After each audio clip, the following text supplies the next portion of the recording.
Welcome, everyone, and thank you for joining us today. My name is Leslie Shedd, and I'm a non-resident fellow at the Atlantic Council's Eurasia Center.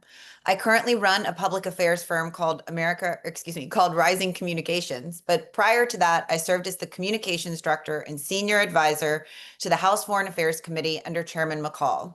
I'm really excited to be here with all of you today. Today's panel will discuss the ongoing peace negotiations aimed at ending the war in Ukraine, including the lead up to the summit in Alaska and the summit itself, the historic meeting at the White House on Monday between President Trump, President Zelenskyy, and top European leaders, and what next steps could look like. I want to introduce today's panel. We have Ms. Deborah Kagan, who is a senior advisor at the Eurasia Center at the Atlantic Council. We have Ambassador Daniel Fried, who is a Weiser Family Distinguished Fellow at the Atlantic Council. We have Ambassador John Herbst, who is the Senior Director of the Eurasia Center at the Atlantic Council, and Ms. Anna Wieslander, Director of Northern Europe Office in the Europe Center of the Atlantic Council. This event is hosted by the Atlantic Council's Europe Center, the Eurasia Center, and Transatlantic Security Initiative. It is considered on the record and is streaming live. We very much want you, our audience, to participate as well. So if you have a question or comment, please go to www.askac.org to submit your questions. That's www.askac.org. All right, I want to go ahead and get started because we have a lot to discuss today. So I'm going to start with a question to everyone on our panel.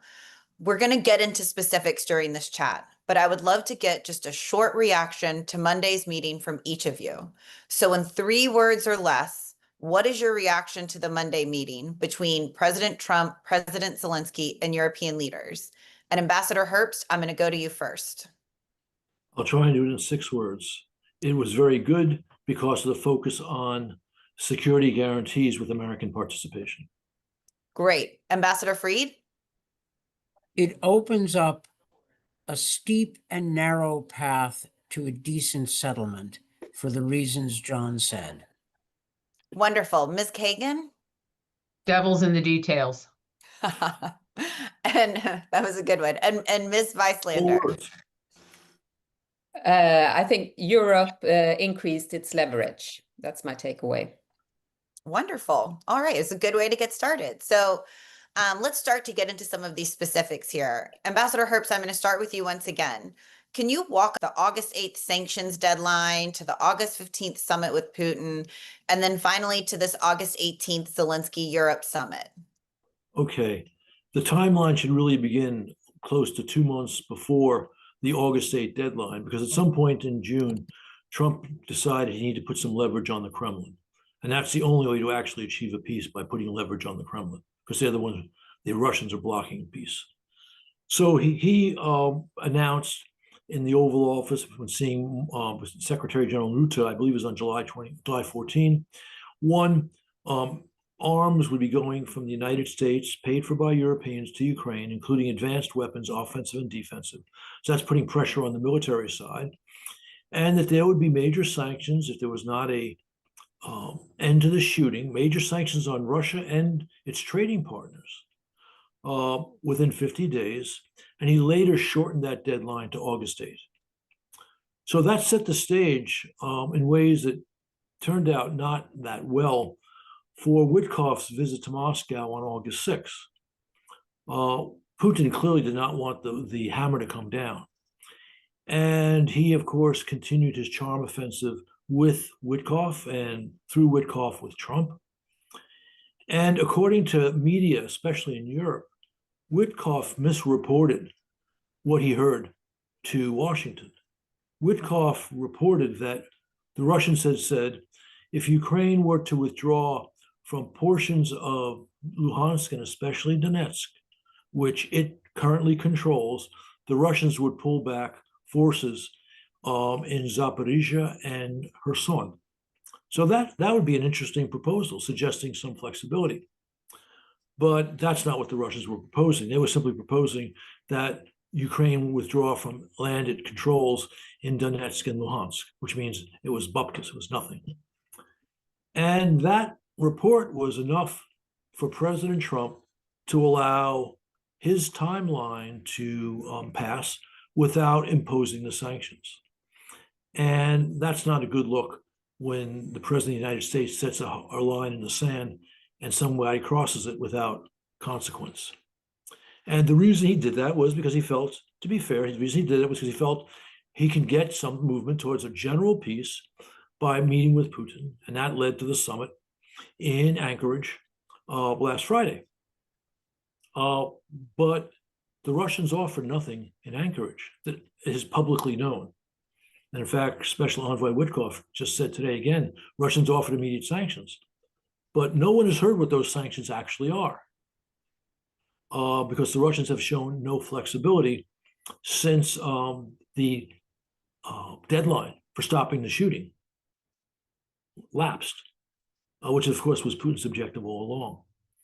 So I think that the letting of that lapse was a mistake, a serious tactical error, which puts peace farther away.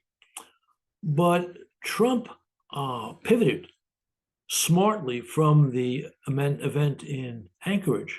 He immediately invited European leaders, including Zelenskyy, to Washington for the truly unprecedented meetings at the White House this past Monday. I mean, I don't think you've ever seen that number of major international figures descend on the Oval Office with 36 hours notice, which speaks to the critical moment that we are in, and also the sway that President Trump has. And I would say that the event on Monday almost made up for the problems created by letting the Russians get past that deadline and pay no price. Because security guarantees for Ukraine, Article 5-like, right? Put that in quotation marks, Article 5-like, national security, security guarantees are an important step forward. Zelensky's been asking for these literally for years. He got nothing real from the Biden administration. He got not even a word of sympathy from the Trump team until suddenly, and this is interesting too, on his way to Alaska on Air Force One, Trump for the first time mentioned security guarantees. And then the conversations Monday were all about that. So if we actually agree on such guarantees, and they truly are Article 5-like, this is huge and a large step towards peace. But as Deborah said, the devil is in the details, and it's conceivable as Secretary of State Rubio now leads this committee of his peers in Europe to hash these out, that what's put together may be not sufficiently strong, not really like Article 5, but if they are, it's a big deal. So that's how we are today. Oh, excuse me, I forgot to mention the last thing. President Trump, of course, left his meetings with his peers, his colleagues, before it ended to call Putin, and came back saying, good phone call. But so far, we haven't seen, in terms of Russian flexibility, that this truly was a good phone call. One, the Russians had before the Monday meeting said hell no to European troops in Ukraine, and they put a punctuation, an exclamation point on that after the meeting.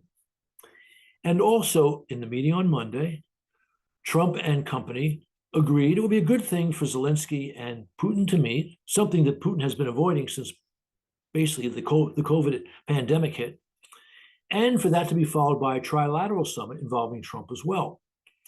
And interestingly, but not surprisingly, for those of us who know Russia and know Putin well, Ushakov, Putin's national security advisor, put out a statement not too long after the phone call saying, not quite factually wrong, but artfully devised, that Putin and Trump agreed on the need to raise the level of the negotiators, but of course not mentioning the president of Russia.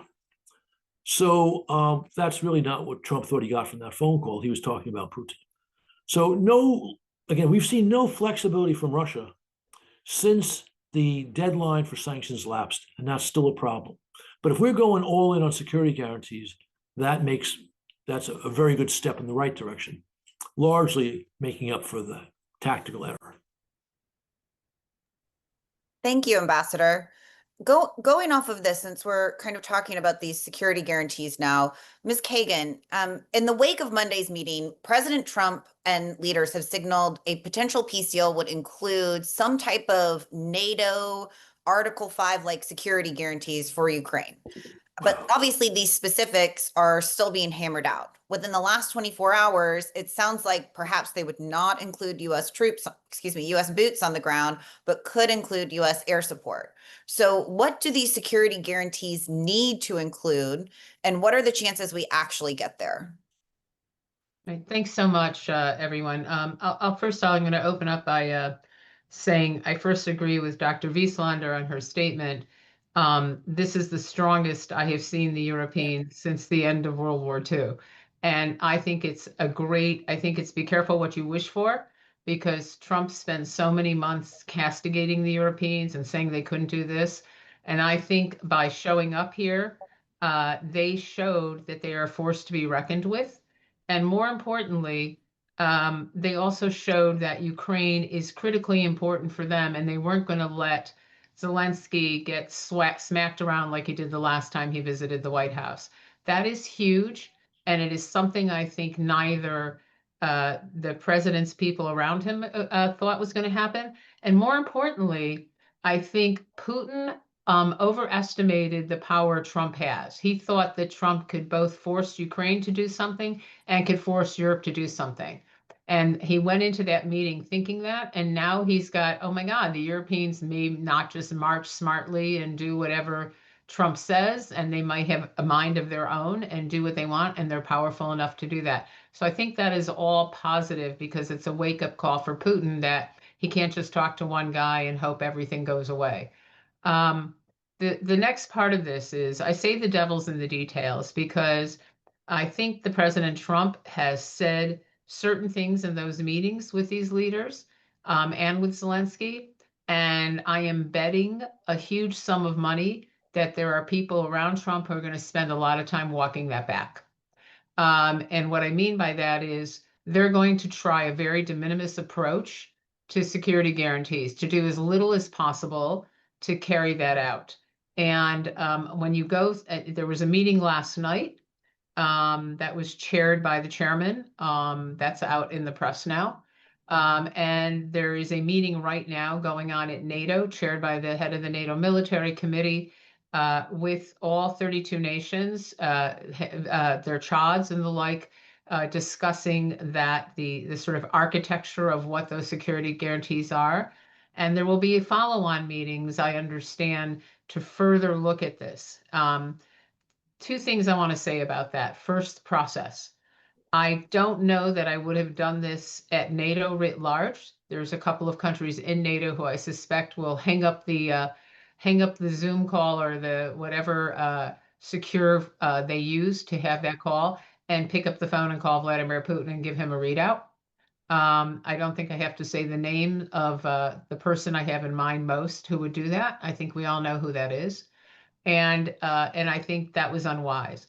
I think what would be wise and prudent is to have a coalition of the willing chiefs of defense meeting that includes every country that's been part of this coalition. There were a number of countries who, of course, were not represented in Washington, who will gladly put boots on the ground. In fact, more eager than some of the ones who did participate in the meeting in Washington. And I think it is unwise and imprudent to not have them in on the ground floor of these discussions. I think the scope needs to be broadened, not to have NATO qua NATO, but to include other countries who are in that coalition, which includes countries, by the way, who do not live in Europe. And I don't think it's the time to cut those people out. I think that's to make them part of this so it can broaden the scope. On the specifics of security guarantees, it has to be land, sea, and air. And what I mean by that is you have to have a component that would ensure that the Black Sea stays open, that it does not permanently become part of Russia's domain. You have to ensure, Odessa is not all that far from Crimea. You want to ensure that Odessa as a port stays open. You want to make sure that the the beginning of the Danube that is on the Black Sea. It allows for shipment of goods and services up the Danube to landlocked countries in Europe. You want to make sure that's the case. So unless this has a naval component that allows for freedom of navigation, for opening the Kerch Strait, that sort of thing, this is not going to succeed. So you have to have a naval component. The second part of this is, they keep saying air. What does air mean for the United States? Does that mean the U.S. will forward deploy aircraft will run operations over the Black Sea? Does that mean that the new sort of F-16 airfield and training base in Romania will be used by forward deployed U.S. aircraft? Does that mean that U.S. will forward deploy aircraft to Poland? What does that mean? You can still do aircraft. They can do intelligence, surveillance, and reconnaissance. And they can do that standoff, not flying over the territory of Ukraine, but still collecting, quite able, which you know well, Leslie. There are those capabilities. But what does that mean? Does that mean you're just going to have a couple of planes in the area? What does that mean? What are the specifics of that? And the third component is, who's going to fuse the intelligence, surveillance, and reconnaissance with command control communications and cyber and everything else? Does that fusing go on by EUCOM? Is it done someplace in Germany out of Wiesbaden, where a lot of the work's been done with Ukraine? Who's going to do that? And who's going to provide Ukraine with the right downlink so that that information becomes available to them, not in 24 or 36 hours, but immediately if there's a threat? Who's going to do that? So those are, I would hope some of that's going to be discussed at NATO today. I'm not sure that it should be a sack your job. I think that should be General Grinkiewicz with his EUCOM hat, not sack your hat, because that's the American piece and it fits with a coalition of the willing. But none of that, I think, has been looked at in detail yet. And that is a make or break. If I'm one of these countries involved with either the peace enforcement, or if I'm Ukraine, I want that in writing, and I want that fully done, and I want that fully done before I do anything on the line. And then finally, I want to ensure those security guarantees are legally binding in some way. And what I mean by that, not necessarily 2/3 of a vote of the Senate, but I don't want a change of mind by this administration 3 weeks from now to upend all of this and say, well, now we can't do this. There's been a lot of mercurial responses, as you know, and I think if I'm a European, if I'm a Ukrainian, I want that in stone so that the whims of someone in the administration don't all of a sudden pull the rug out from under me right when I'm being attacked by the Russians. Thank you, Deborah. Dr. Wieslander, I had a different question kind of lined up for you next, but Deborah has brought up some very interesting points here, and I'd love to get your thoughts on this. So Europe has certainly stepped up in the wake of Russia's illegal invasion. They've been implementing crushing sanctions, sending critical weapon systems to Ukraine, pledging to significantly increase military spending, and they have been standing firmly with Ukraine day in and day out. But Europe still lacks production capabilities and personnel to meet some of those goals. They still purchase Russian energy, and they're still sitting on hundreds of billions of dollars in frozen Russian assets that they seem unwilling to liquidate to give to Ukraine to help pay for Russia's war. So in your analysis, what does the short-term landscape among European countries look like to hold Russia accountable and provide Ukraine with the security it needs to defend itself? We know they want to achieve these goals, but do they have the capability to step up here, like Deborah has been talking about? Thank you so much, Leslie. And these are excellent questions. I think when you look at Europe, it's easy to see all the problems or lack of capabilities and, a lot of wealthy states, but not really stepping up the way they should. And to some extent, I agree with that. But I also think there has been a shift. We now see that Europe provides most of the military, humanitarian, and economic support to Ukraine more than the United States. That has been a shift, for instance. But there is more to do, definitely. And I think this is one of the interesting realizations of the meeting on Monday, that Europe is increasing its leverage. It's also increasingly talking about putting pressure on Russia. And I think there, the mindset can also be, Europe can do things on its own. You mentioned the frozen state assets from Russia, which contains in Europe only, there is more, but in Europe it's 100 and I think $210 billion. So Europe could take these money. They are now contained so that they are dependent on the EU renewing sanctions every 6 months. Now, there could be a process, and it's doable, where this fund of more than $200 billion is transferred to a reconstruction fund and thereby secured for Ukraine. That would also send a very strong signal to Russia to say, we do not think that these money at any time should go back to Russia the way you have destroyed Ukraine. These money now belong to the future of Ukraine, and then you could also get interest rates on this money and so on. So that could be done. I think that should be done. Another thing that is, as was mentioned here, some countries are very eager to help, others are not. Some countries could move on and also start training in Western Ukraine and help create a air shield there of air defense, for instance. So also looking more into how to operate more independently from the US in Ukraine to really sustain a coalition of the willing. And this is part of the discussion of a stronger European pillar in NATO. And I think these things belong. What we learn in Ukraine, in supporting Ukraine, can also be used for NATO, for strengthening NATO. And I draw a lot of parallels with the way Sweden and Finland were supported when we are not part of NATO, but still part of the European community and part of feeling that we belonged in a more informal way to the West. I think we can take a lot of examples there and do much more. And Europe can go ahead and do a lot of things. We do not need to have the US bashing us and telling us, why don't you do things? There is a lot of room for European initiatives here. Wonderful. Thank you so much. Ambassador Fried, I'd like to go to you. President Trump certainly deserves a lot of credit for the progress we've seen in the peace negotiation, but European leaders have also played a critical role. They've been proactively reaching out to the White House, reassuring the administration that they want to have skin in the game too.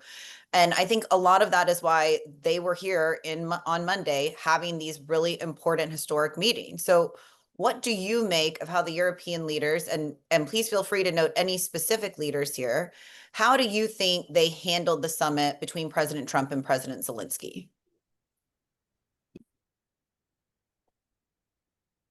Oh, sir, you're muted. Sorry. First, President Trump deserves credit for pulling together a coherent Western position. He doesn't get credit yet for changes in the Russian position because, as far as I can see, there have been no changes in the Russian position. The Russians have reaffirmed their old red lines, their old maximalist positions. I mean, I know that Steve Witkoff has said the Russians had agreed to security guarantees, but it appears that what the Russians mean by security guarantees provide neither security nor are they guarantees. They basically would give Russia a veto over Ukrainian security. And anybody who accepts that deserves the bad results they'll get. So a strong Western position may prove the way to resolve the war, but that is not yet progress with the Russians. Okay. Second, to answer your question specifically, I think the Europeans did a great job. You asked me to single out individuals, and Finnish President Alexander Stubb said something very important. He put the issue of territory in an interesting historical context by pointing out that Finland had fought the Soviet Union hard in 1939 and 1940, fighting alone. And it had to give up territory, including its second largest city, territory it's never gotten back. But the Finns look at themselves in the Winter War and realize that they saved their country. That was a struggle worth having. They came out ahead. Because if they hadn't fought like they did, there wouldn't have been a Finland, there would have been a Finnish Soviet Socialist Republic. Stalin had a communist regime ready to roll into Helsinki, and the Finns stopped him. He said it, he knew what he was saying, and I bet the Ukrainians picked it up, even if some of the Americans may not have. I think that the Europeans also did an excellent job, and I think they coordinated their position, pushing back on the ceasefire, a truce. I think that Trump was mistaken, as John Herbst said, to give that away to Putin. I think we ought to come back to it. I think we'll have to. I think that their willingness to put on the table a serious European security commitment to Ukraine is critical. I agree with my colleagues who've said that they haven't seen Europe act in such a strategically decisive manner on European, with respect to their own continent security, in a long time. This is excellent. It is the reason why Trump is now working with the Europeans far more than appeared likely 6 months ago. And I think this is the payoff of European efforts and Mark Rutte's efforts in the run-up to the NATO summit earlier this year to strengthen the European commitment to common defense. That summit was a success. Trump came out of that summit satisfied and impressed with what he heard from the Europeans. And now you're seeing the payoff of all that work. I mentioned Mark Rutte because he's taken a lot of hits for what people said was kissing up to Trump. Well, in service of the free world, there's not much I wouldn't say. So I'm with Mark Rutte on this one. You do what it takes. Policymaking is not for the purist. These results show that the investment was worth the discomfort that they must have felt. But this was a solid show, and it gives us something to work with. Deborah's right. Devil's in the details. All of her, I agree with each and every one of her points about what security guarantees for Ukraine will require. But that's a better set of problems to have. Every problem that Deborah mentioned is workable. It's fixable if we mean it. And hopefully the Trump administration does. So what I said in the beginning, I'll stick to. The path to a sustainable peace in Ukraine is steep and it is rough, but it exists where nothing like this existed several weeks before. That's the good news. The bad news is the Russians, based on the evidence so far, are having none of it. They are a bit on the defensive, but they are resisting. They haven't given anything. And there will be a moment of truth with the Russians. We have to push back hard. The worst thing the administration has said since Friday has been its giving up on economic sanctions on the fatuous grounds that economic pressure on Russia would hinder diplomacy. What? I remember when Republicans were tougher than that. Pressure is what's going to drive Putin to deal seriously, not efforts to appeal to his goodwill. So we will have to get past that. We're going to have to stare down the Russians. Trump is going to have to stare down Putin. But the good news is there is now the basis to do so where there wasn't a few weeks ago. Thank you, Ambassador. I want to come back to you on the sanctions that you just brought up. But first, I'd love to kind of get the view on this from the other side. Dr. Wieslander, you're based in Stockholm, Sweden. They're one of our newest NATO members. Welcome. The United States is very happy to have you in NATO. But how is Europe reacting to the White House meeting?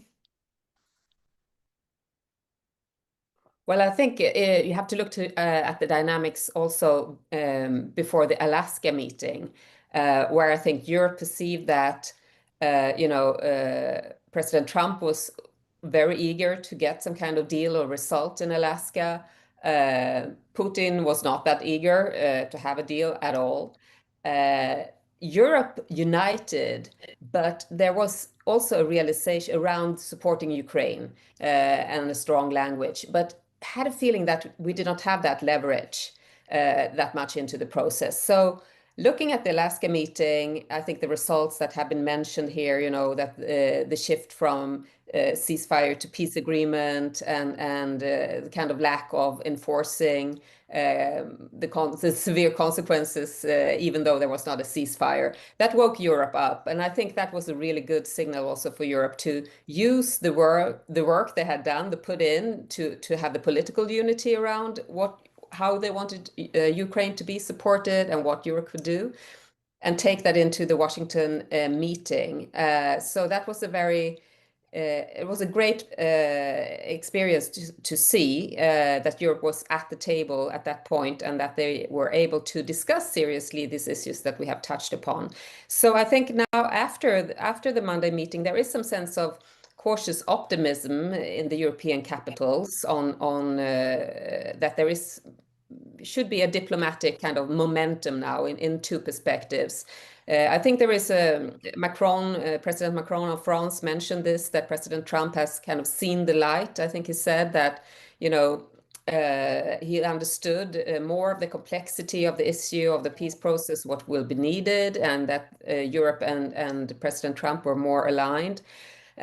So also, if then Putin does not go for a cooperative spirit here weeks to come, then finally US will put in this pressure that Europe really wants on Russia, because there is a widespread feeling, realization, understanding in Europe that nothing will move Russia unless that there is this pressure. There needs to be maximum pressure to get a good negotiation going.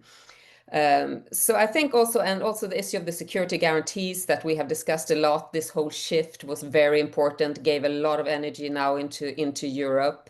And then I think the more European discussions have centered this week around speeding up EU membership for Ukraine. And there, apparently, President Trump has also been helpful in calling Prime Minister Orban of Hungary and asking him what the objections are really for an EU membership. So there is also collaboration there. New sanctions packages are being prepared by the European Union towards Russia. And then I think what we will not let go is to have, and as Ambassador Fried pointed out, coming back to the need for a ceasefire. You can't have the bombs falling over Ukraine while you are negotiating with a country like Russia on a peace agreement. That it's not doable. We need to get back to the idea of a ceasefire, and that when we have that, we can move on to the next steps. Chancellor Merz have been very vocal on this, and others as well. It's a very strong position from Sweden, from Stockholm, where I am positioned, for instance. So I think this is something that we need to return to, and which is not really resolved either across the Atlantic.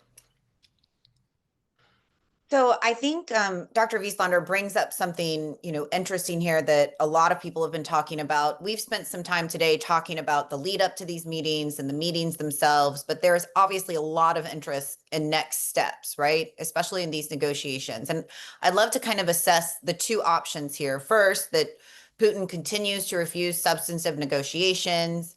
And then next, if he actually does agree to come to the table in good faith. So I'd like to start with the former. Ambassador Fried, you're the sanctions expert here. You were just talking about sanctions earlier. So if Putin doesn't end the war, if he continues to drag his feet, President Trump has promised severe consequences and crushing sanctions. What additional sanctions do you think should be put in place to try and compel him to negotiate in better faith in the future? go after Russia's oil revenue. Oil is by far the biggest earner for the Russians, and the administration knows this. That's what you do. The oil price cap helped, but the Russians have gotten around it by creating the shadow fleet. The US has sanctioned the shadow fleet, but not enough. Europe has sanctioned it as well. So there are a couple of things you can do. You can threaten countries that purchase Russian oil. We did so against India, imposing extra tariffs. The trouble is, it's only India. So the Indians are scratching their heads saying, why us, why not the Chinese? I agree with John that I welcomed the signal, but it was a clumsy move. If you're going to go after Russian oil revenues, do it right, which means pressing all of the purchasers of Russian oil to reduce their purchases. And if they do reduce their purchases, you can, as we did with the Iran oil sanctions, give them a break, but they have to reduce it every 6 months. Another way to do it is to go after Russian oil revenues. You could, for example, squeeze shippers of Russian oil and demand an extra, in addition to the lower price cap, demand that they pay an additional fee for the privilege of shipping Russian oil, and that fee would have to come out of Russia's pockets. It gets complicated because you're trying to take Russian oil, reduce the revenues without spiking oil prices and giving Putin a windfall. But there are a lot of ideas floating around. So that's one area. A second area is a full financial embargo. Do it 100%, every single Russian bank. And then you have a white list of permitted transactions, food, medicine, other products, energy within your new, more restrictive parameters. It makes it easier to enforce. Total financial embargo with I said, a whitelist system. And start going after the re-export through third countries of otherwise banned technology to Russia. Come on, there's no good reason on God's green earth why Kyrgyzstan has tripled its imports of various products. They're not even going to Kyrgyzstan. They're labeled going to Kyrgyzstan, and they wind up directly in Russia. We have to get serious about this stuff. The Commerce Department in the United States is in charge of export controls. I believe that they have plenty of headroom to do more if they get the political backing to do it. In sanctions, as in policy, you have to mean it. You have to mean it. And there are options. Thank you for that. I'd love to look at the other side of this. So, Ambassador Herbst, I'm going to come to you. One of the biggest takeaways this week has been President Trump's understanding that Moscow was ready for a bilateral Putin-Zelenskyy meeting, followed by a trilateral meeting between Putin, President Zelenskyy, and President Trump. The Kremlin does now seem to be hesitant about this, but I think there's hope it still happens. So assuming either a bilateral or a trilateral meeting does occur, what would be the number one thing you'd want Zelenskyy to come away with from that? I would say the chances of a bilateral meeting are low but not zero. Again, Putin has avoided this for 7 or so years. And you have Russian commentators saying this is a huge gift to Zelenskyy, so there have to be concessions up front, which is preposterous. But again, I would frame this a little bit differently than your question, because the only way you're going to get a deal, the only way you're going to get Russian concessions is if you put pressure on Russia. Putin may ultimately agree to see first Zelenskyy and then Zelenskyy and Trump together, because that's a process concession to get Trump off his back on sanctions. But he has to see sanctions looming to do that. Otherwise, he'll just talk. But let's assume that this happens. All right, let's assume that Trump puts a lever down, and Putin realizes he has to give up a meeting with Zelenskyy to avoid that lever being used against him. He'll go to the meetings and he'll just talk, and nothing will come of it. And while that would be harder for Putin to do if Trump's involved, He seemed to have managed to do that in Alaska. So for sure, he will do that again. He will present a pose of reasonableness without actually offering any true concession. Again, the only way you get this thing to move is if you begin to hammer the Russians. And the way to do that is both sanctions and also a demonstrative package of arms to Ukraine. The arms to Ukraine, you need not make any announcement, just make the decision, send them, the Russians will see it. The sanctions have to be done publicly too. Sanctions will also become public very quickly. No reason not to mention it. But if you want to get Putin to move, you have to show him that sanctions are imminent. Thank you. I have one last question, and then I'm going to turn it over to the audience. So again, if you have a question, as a reminder, go to www.askac.org. That's www.askac.org. So I want to turn to a little piece of good news, I think, to you, Ms. Kagan. Ukraine's drone industry has made significant leaps since the start of the war, making it one of the most successful and experienced programs in the world. According to the Financial Times, there has been a discussion of a $50 billion drone partnership between the U.S. and Ukraine. What impact could that partnership have on the U.S. industrial base, especially as the U.S. military is working to quickly modernize its capabilities? Thanks for the question. I'll say two things about this. First of all, I think the Ukrainian military is one of the most dynamic, flexible, and innovative in the world today. Necessity is the mother of invention, and Ukraine has, met that challenge, and the challenge goes on daily. The bad news is Russia is also changing the way it fights wars in this battle space, because it is now even changed the maneuverability, for example, of some of its ballistic missiles so that they're effectively evading our vaunted Patriot system. So while President Trump keeps talking about the great Patriot system, the Russians are finding ways to defeat Patriot, which is not good news for us.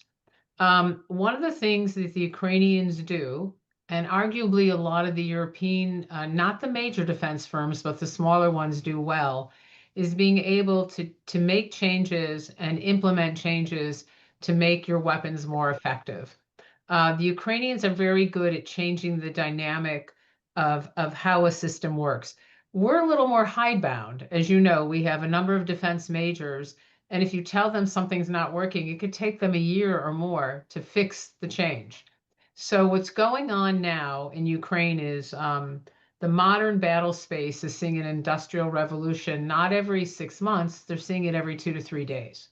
So what works today in that battle space might not work tomorrow or the next day, because there's this point counterpoint. And the difference is they're going against Russia, which is not Iran, which is not Syria, which is not ISIS, and not the countries and the places that we've been fighting. And it's certainly not the Houthis. So I think that's the first recognition here. It's not just drones. It is counter-drone technology. It is early warning technology, and it's the whole gamut of electronic warfare. So yes, they are doing things that faster, better, and cheaper than we know how to do. There is truth to this rumor that there is a discussion going on about a major agreement between the United States and Ukraine. I think we need to get out of our own way as the US on this, because we're going to do so many bells and whistles on this as to make it non-operable. But it's more than just buying drones. Every service, the Air Force, the Navy, the Marines, the Army, want to have these great drone programs. But in fact, Ukraine has done stuff with drones that Army's just thinking about. They've already taken our Predator drone, souped it up, and they're firing Hellfire missiles from this. So yes, that's extremely positive. And if we're smart, and if this administration is smart when they go down this path of the Golden Dome, they'll bring Ukraine in as a partnership, because Ukraine can do this faster, better, and cheaper. What will cost us hundreds of billions, Ukraine can do for under $1 million. And so, yes, this is extremely positive. And there are a number of European companies who have boots on the ground in Ukraine, even as we speak, who understand this and are implementing these programs with Ukrainian industry.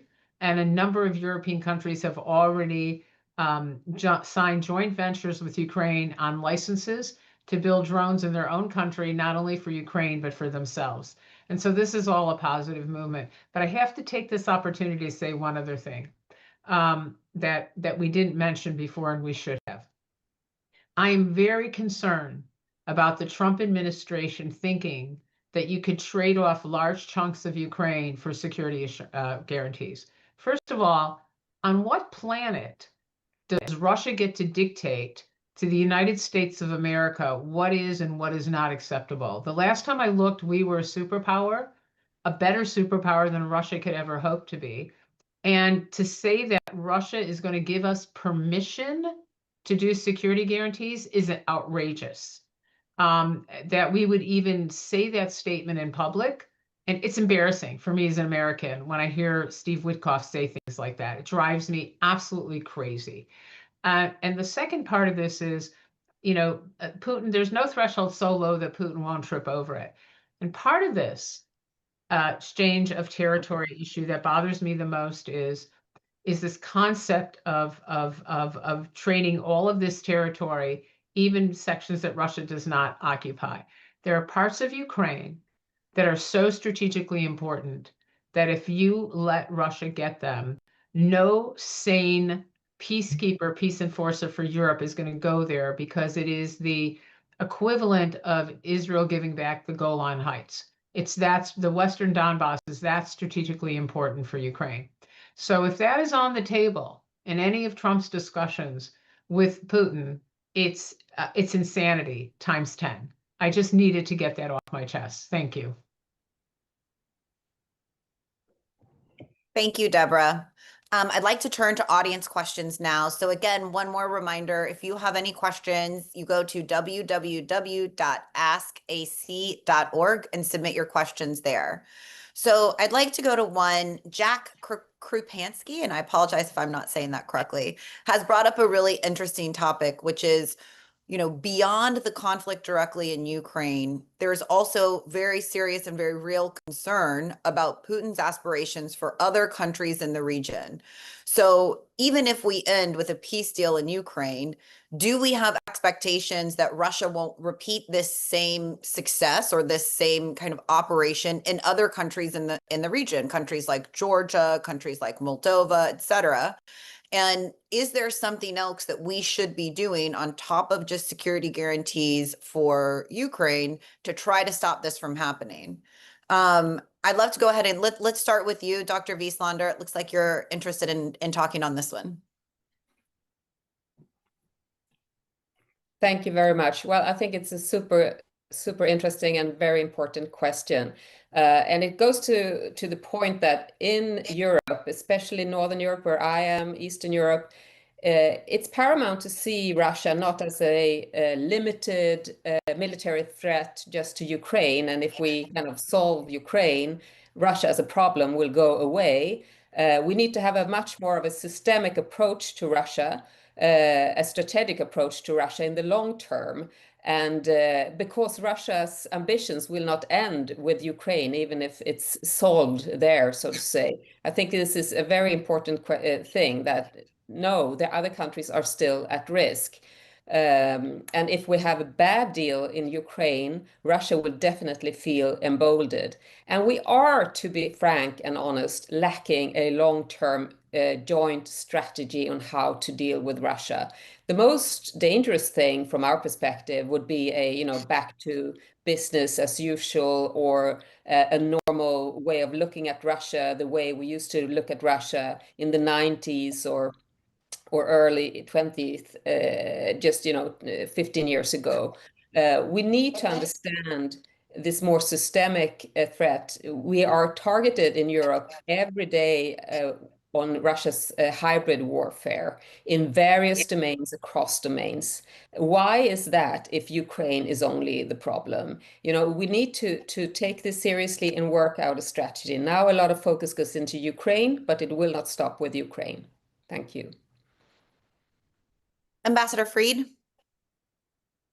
One thing Trump should tell Putin, knock it off with the sabotage in Europe.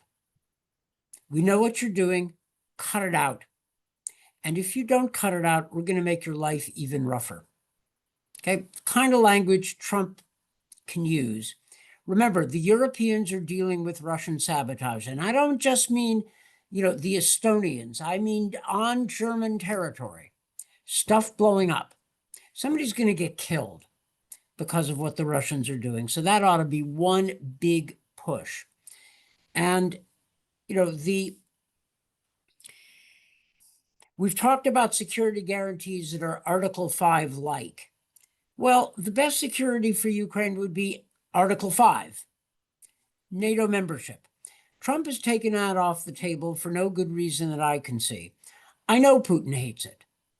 Putin hates a lot of things, and his level of tolerance should not be the measure of our ultimate decisions.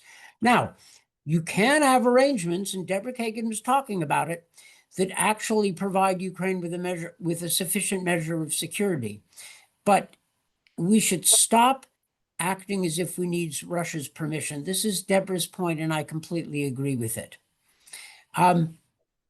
Look, narrow, steep path, as I said, and we're going to have to stare down the Russians, and we shouldn't take their bad behavior as a baseline. Thank you, sir. We've had several questions in here from the audience regarding Ukraine NATO membership. And I think there's kind of, two schools of thoughts here, right? That the sooner that we allow Ukraine into NATO, the sooner we create real and significant deterrence for Russia, versus if we allow Ukraine into NATO right now, it could start World War III. So I'd love to get some thoughts from any of our panelists on this. Do you think now is the time? Is there urgency? Is this something that should wait? Who would love to talk on this one? I think Ambassador Fried. Well, as I said, NATO membership is best. There are ways to support Ukraine without NATO membership, but we should not take it off the table. We don't need Putin's damn permission for security in Europe. He forfeited that right when he invaded Ukraine. Thank you, sir. Dr. Wieslander? Thank you. Yes, I think one important part on the NATO membership for Ukraine is that we tend to see it perhaps as charity to Ukraine. I think from a European perspective, it's increasingly evident that to have Ukraine secure and preferably within NATO will also increase the whole security of Europe and stabilize. There used to be, doubts, but I think those doubts are not that widespread in Europe anymore, actually. Because for us, if we look at the map, Ukraine is not that far away. It's very close to the Baltic states. You also have Belarus. And to have that within the Russian sphere of interest, basically as part of Russia, with what they could do then to prepare militarily, strategically, etc., it would put us in a much, much worse position. On the contrary, if Ukraine was part of our structures, of our defense, we would be in a much better position. So this is, there has been a major shift also spurred by the fact that Ukraine has, the best fighting army at the moment in Europe. They have been very innovative. They have showed resistance, resilience, and they have impressed a lot of people that were not perhaps, thought that Ukraine would raise to the bar to this extent.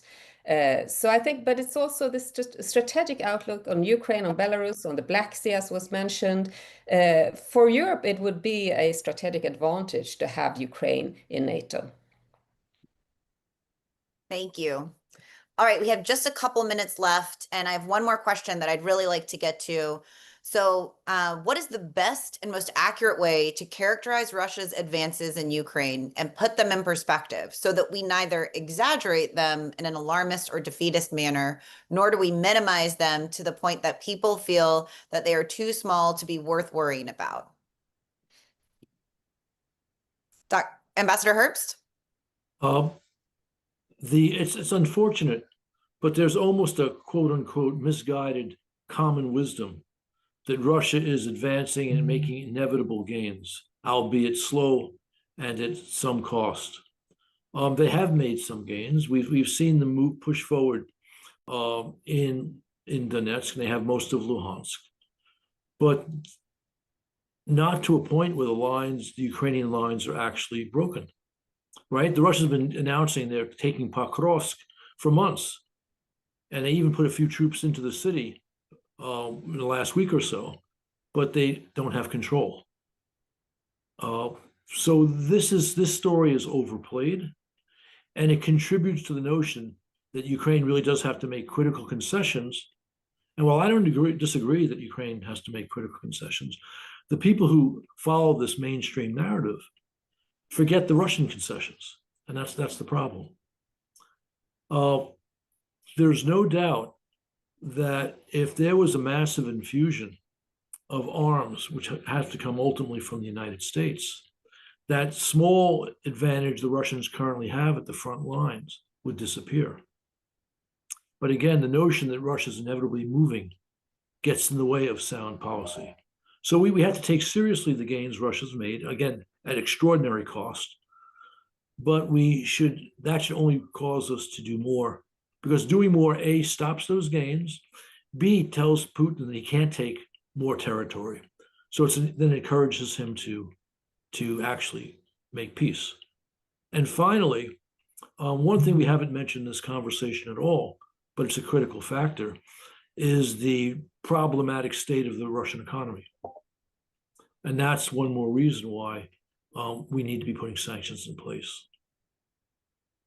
Leslie, Oh, go ahead, please. One quick thing here. Enough with the World War III crap. I mean, enough.